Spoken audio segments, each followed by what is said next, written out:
সেদিন রাতটা ছিল একদম সাধারণ। গ্রামের আকাশে পূর্ণিমার চাঁদ, হালকা বাতাসে দুলছিল বাঁশবাগান। রহিম প্রতিদিনের মতোই নিজের ছোট্ট ঘরে বসে ভবিষ্যতের চিন্তায় ডুবেছিল। সংসারের অভাব, মানুষের অবহেলা, সব মিলিয়ে জীবনটা যেন থমকে গিয়েছিল।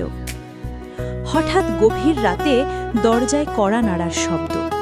রহিম ভয় পেয়ে দরজা খুলতেই দেখল গ্রামের চাচা দাঁড়িয়ে আছেন, তার হাতে একটি খাম। অবাক হয়ে খাম খুলতেই রহিমের চোখে পানি এসে গেল।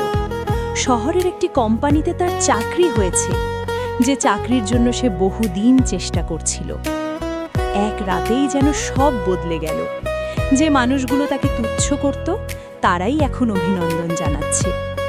রহিম আকাশের দিকে তাকিয়ে মনে মনে বলল, হাল ছেড়ে দিলে হয়তো আজকের সকালটা দেখতাম না। জীবন বদলাতে সময় লাগে না, লাগে শুধু ধৈর্য আর বিশ্বাস।